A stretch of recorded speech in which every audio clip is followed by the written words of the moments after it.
रविवार की जब प्रदोष पड़ती है तो शिव बेलपत्र के पेड़ के नीचे निवास करते हैं। महाराज रविवार की प्रदोष जो काम दुनिया में कोई नहीं कर सकता वो अचूक फल की प्राप्ति रविवार की प्रदोष करा देती है। महाराज ऐसी प्रदोषों का नियम वर्णन किया। मान लो आप प्रदोष का व्रत नहीं कर सकते, आप अगर व्रत नहीं कर सकते तो प्रदोष के दिन प्रदोष काल में शाम का समय सूर्यास्त का कुछ पल कुछ घड़ी के पहले से लेकर बाद तक का प्रदोष काल के अंतर्गत आप शंकर जी के मंदिर में जाकर 1 लोटा पानी 5 बेलपत्र भी अगर समर्पित करते हैं तो संपूर्ण प्रदोष का फल आपके भाग्य में सफल हो जाए।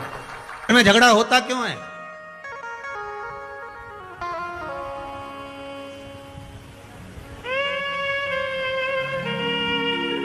ये बेलपत्री जो होती है ना, अपन इसको शिव जी पे कैसे चढ़ाते हैं?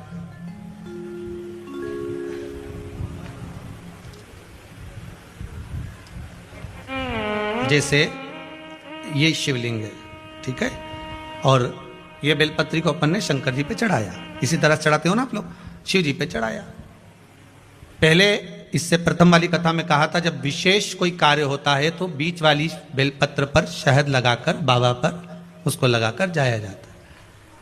अब जिसके घर में क्लेश ज्यादा होता हो, महाराज बहुत क्लेश, मतलब कुछ ना कुछ बात पर झगड़ा चल ही रहा हो, क्लेश हो ही रहा हो, बहुत तकलीफ चल रही, कभी बहू रूठे, कभी सास रूठे, कभी पति रूठे, कभी पत्नी रूठे, जरा जरा सी बात में एक पानी गिर गया उस पर विवाद, बच्चों को कुछ कह दिया उस पर विवाद।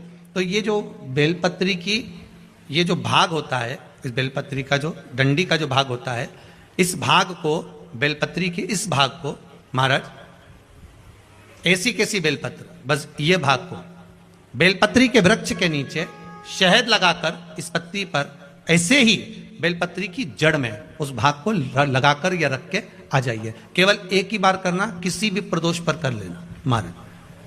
फिर एक प्रदोष से दूसरी प्रदोष तक तुम्हारे घर में कभी क्लेश नहीं हो सकता, ये पक्का है, झगड़ा होगा ही नहीं। हाँ, वो जानबूझ के झगड़ लो तो बात दूसरी है, किसी और वाला महाराज की बात झूठी करना है तो अपन तो झगड़ो, चाहे कुछ भी हो जाए। अब भाई कई लोग तो होते हैं विरोध में खड़े होने वाले, तो उनका मन इनने किया अपन को नहीं करना, जा अपन को नहीं करना।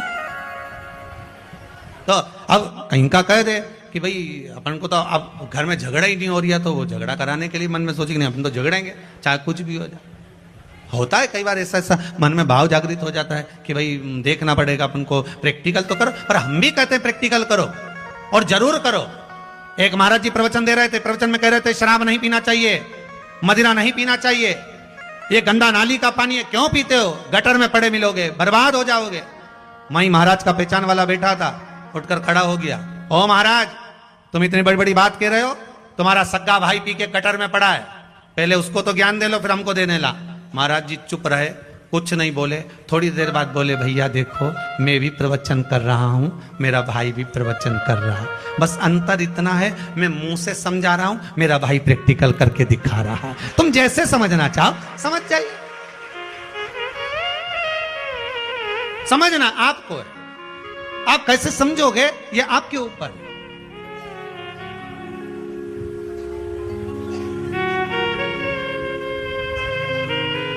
भाई जो ना समझे उसके लिए एक विदेश से एक अंग्रेज आया और उसने दीवार पर जितने कंडे बने थे गाय के उसका फोटो खींचा, तो उसको गांव के 10-12 लोग देख रहे थे और वो बढ़िया हेलमेट लगा के फोटो खींच रहा था, चश्मा लगा के। तो उसको बड़ा आश्चर्य हो रहा था, तो गांव के लोगों ने पूछ लिया,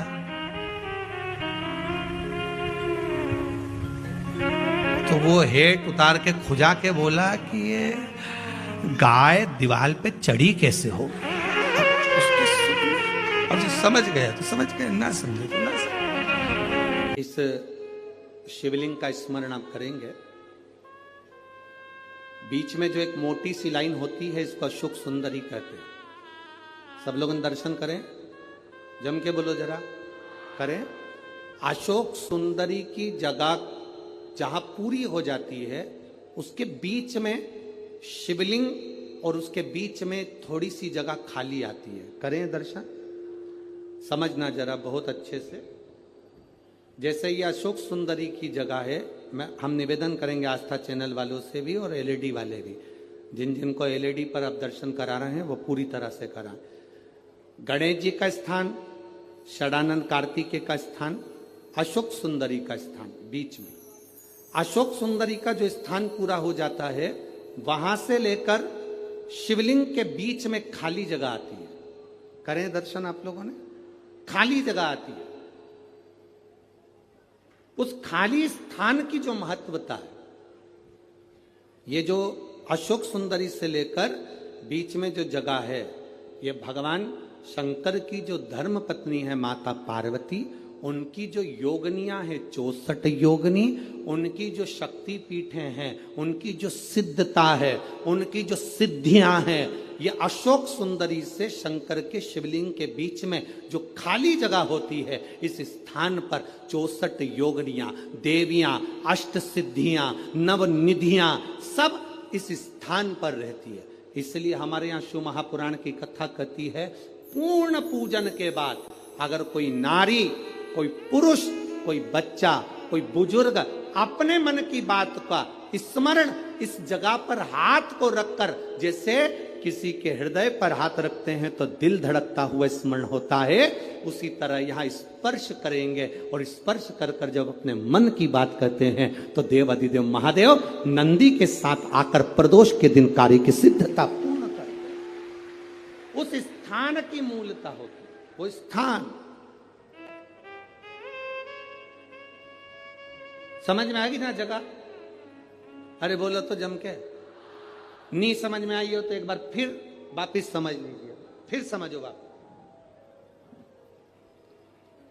स्थान देखिएगा, अपने को भगवान की कृपा से यहाँ नागपुर में शंकर जी का शिवलिंग कोई ने कागज का बनाकर यहाँ जो भेजा, ये काम बाबा की कृपा से आप लोगों के स्मरण के लिए आया। देखिए जरा, गणेश जी का स्थान, कार्तिकेय जी का स्थान, बीच में ये आ गई अशोक सुंदरी की मोटी सी लाइन।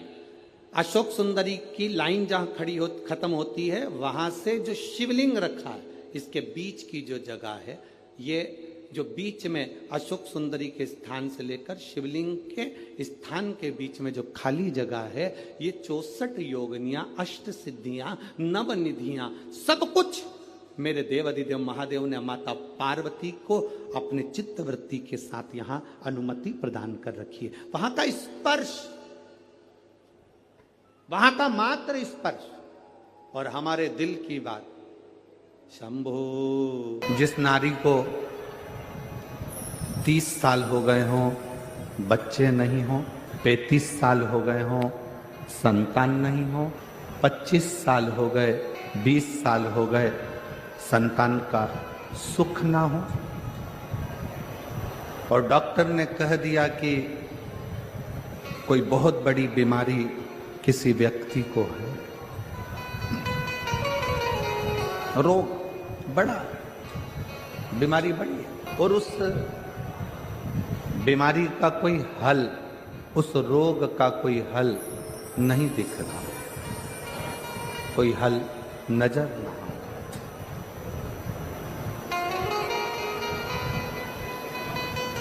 कोई हल दिख ना रहा, तो बैसाख महीने में शिव सप्त तीर्थ का एक अनुष्ठान अपने जीवन में जरूर करें। मट्टी के पात्र में जल भरना, और मट्टी के पात्र में जल भरकर प्रतिदिन रोज 7 दिन का ये नियम होता है सप्ततीर्थ। बस विराम जो है उसका प्रदोष के दिन होना चाहिए, और बैसाख के महीने में जब आप सप्त तीर्थ का अनुष्ठान करें, 1 घड़ा जल का रोज भरें प्रतिदिन, और 1 बेलपत्र, 1 शमी पत्र उस घड़े के नजदीक में कोई पात्र में अवश्य रखें। पात्र को, जो जल का घड़ा है, जल का पात्र है, उसको मट्टी के ही दीप से या कोई श्वेत वस्त्र जिसको मला गया हो, धोया गया हो, साफ हो, उस वस्त्र से ढक गया। एक दिन एक शिवालय में जाएं, शमीपत्र अशोक सुंदरी वाली जगह पर समर्पित करें। अशोक सुंदरी की जगह जानते हो ना आप लोग? अशोक सुंदरी की जगह पर शमीपत्र समर्पित करें। बेलपत्र जहां आप खड़े हैं वहां डंडी का भाग आपकी ओर हो और बेलपत्र शिव जी को समर्पित करा जाए। फिर जो मट्टी के पात्र में जल है वो भगवान शंकर को अपनी कामना कर कर शिव जी को समर्पित कर दो। संतान के लिए कर रहे हो तो वहीं से जल को एक कटोरी में, एक पात्र में झेल लीजिए। उस जल का आधा भाग नंदी के पास बैठकर आप ग्रहण कर लो, आधा भाग अपने पति को देना प्रारंभ कर दो। कोई रोग के लिए कर रहे हो, किसी बीमारी के लिए कर रहे हो तो वो जल आप अपने घर की देहली में प्रवेश करने के पहले अपने मुख में उसको ग्रहण कर लो। एक दिन में एक शिवालय, दूसरे दिन दूसरा शिवालय, तीसरे दिन तीसरा शिवालय। अगर अपने नगर में, अपने गांव में, अपने क्षेत्र में 7 शंकर के मंदिर नहीं हो, यदि अपने गांव में, अपने नगर में, अपने क्षेत्र में 7 शंकर के शिवालय नहीं हो तो मिट्टी का शिवलिंग बनाकर उस पे चढ़ाओ, पर रोज एक शिवालय अलग होना चाहिए प्रतिदिन। प्रदोष के दिन जब आप इस सप्त तीर्थ का विराम करेंगे उस समय पर जल, जब प्रदोष काल आए, प्रदोष काल का जब समय हो जल चढ़ाओ सुबेरे, और प्रदोष काल का जब समय हो उस जल का पान उस प्रदोष काल में कर लेना।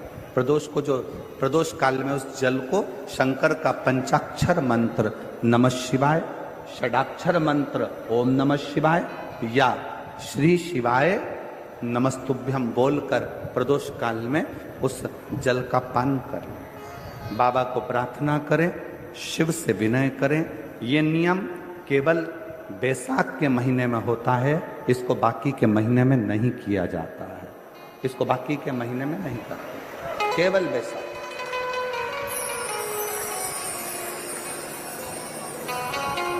शिव सप्त तीर्थ का जो नियम है वो अपने जीवन में धारण करें।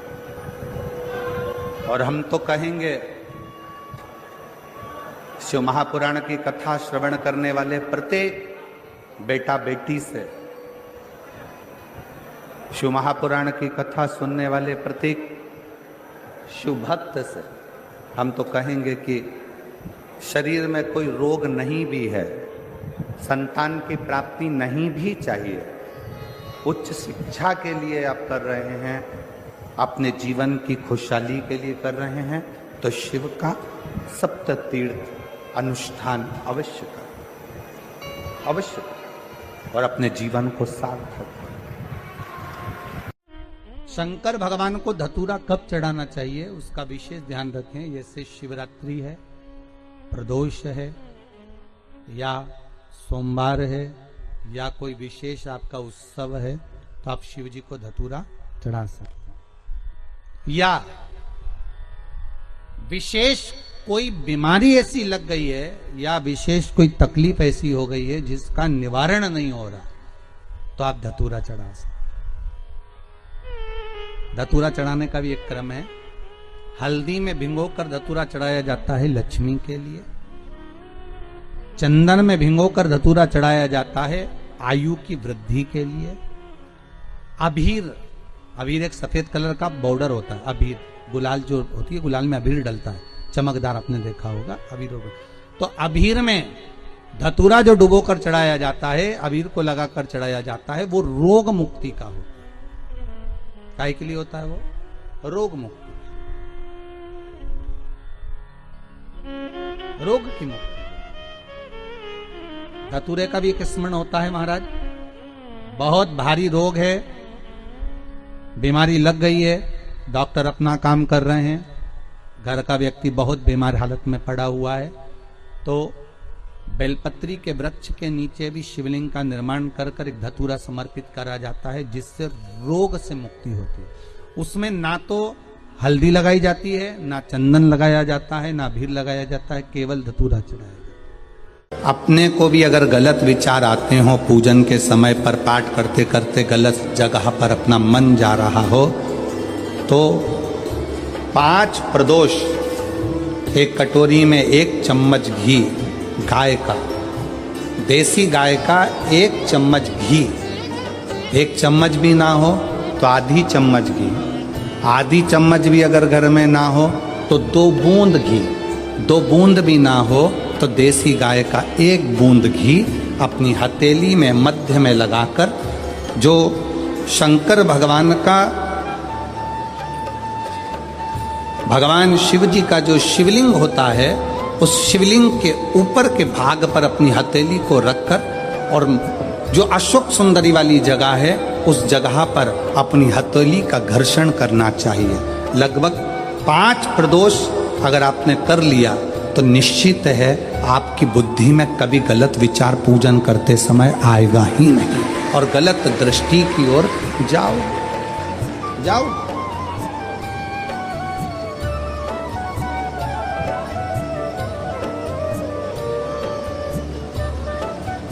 वेद लक्षणा गाय, देसी गौ माता का घृत जीवन को एक आनंद का देता है। आनंद।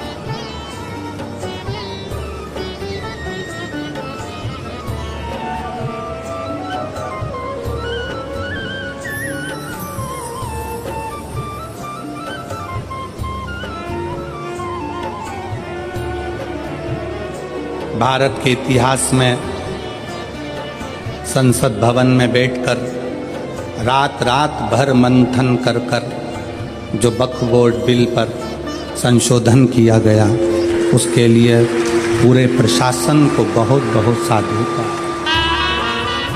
बहुत साधु। अब ये सब होने के बाद एक संसद में एक बात और पारित हो जाए कि गौ माता की हत्या बंद हो जाए, इससे बढ़कर कोई सुख, उससे बढ़कर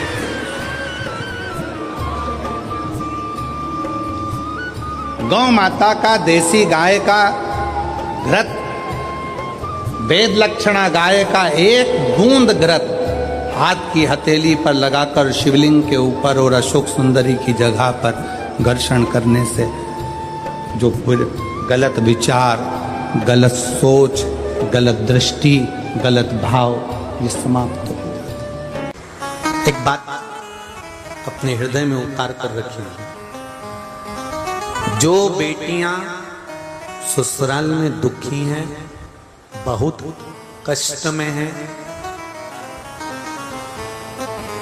या आपस में सामंजस्य पति पत्नी का नहीं बन रहा है, या कोई विवादित वाली बात है, तो निवेदन है तलाक पर बात को लेकर मत जाना। एक बार एक भाव जरूर प्रकट करना, महाराज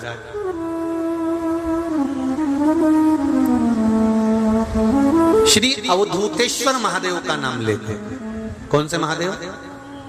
अवधूतेश्वर महादेव का नाम लेकर थोड़ी सी मूंग, हरी जो मूंग होती है, उस मूंग को गला लीजिए पानी में।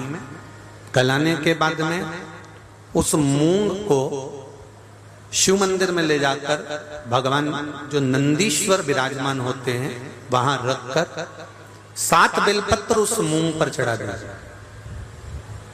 चढ़ाकर बेलपत्र मेरे देवाधिदेव महादेव को अवधूतेश्वर महादेव के नाम से समर्पित कर दीजिए।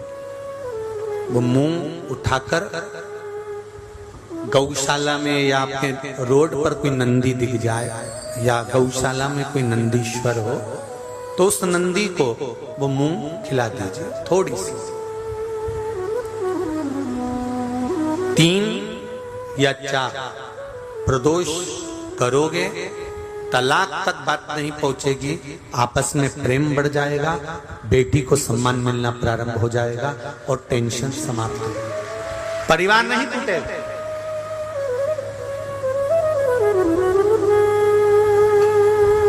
हमारे यहाँ तो मूंग का प्रयोग, जो हरी मूंग होती है, धना होता है, खड़ा धना, गुड़, ये जब घर में मंगल विवाह होता है, शादी होती है या कोई अच्छा फंक्शन होता है तो उसमें इन चीजों की जरूरत होती है।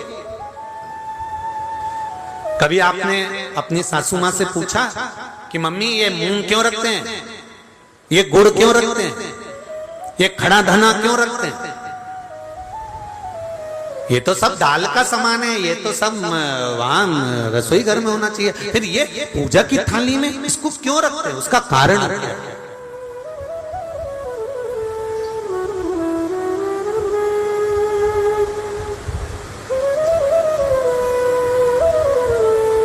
उसका कारण क्या है? कभी अपनी सासू माँ से पूछना तो सासू माँ बताई कि जिस समय पर भगवान शिव, भगवान महेश और उमा का संबंध हुआ था, भगवान शंकर के 51 विवाह पहले हो चुके थे, पार्वती के साथ में 52वें नंबर का विवाह है शिव जी का। इससे पहले उमा, कात्यायनी, सती, कुष्मांडा, ऐसे भगवान शंकर के साथ में जो शिव जी के गले में मुंडों की जो माला होती है ना, उस माला में जो मुंड पड़े होते हैं वो 51 है। पार्वती माता ने पूछ लिया ये मुंडे किसके हैं? शिव जी ने कहा सब तेरे। पार्वती ने पूछा वो कैसे? शिव जी कहते हैं तू इतने बार प्राणों को छोड़ चुकी है और जितने बार तू प्राण छोड़ती है उतने मुंडे में गले में धारण कर लेते, तेरी माला बनाकर पहनता। उमा और महेश का जब विवाह हुआ था, भगवान उमा और माता उमा और भगवान महेश का जब मंगल विवाह हुआ था, उस विवाह के समय पर माता उमा रुष्ट होकर भगवान शिव से, ऐसा नहीं है कि केवल माता उमा रुष्ट हुई, तिरुपति चले जाओ तो माता लक्ष्मी रुष्ट होकर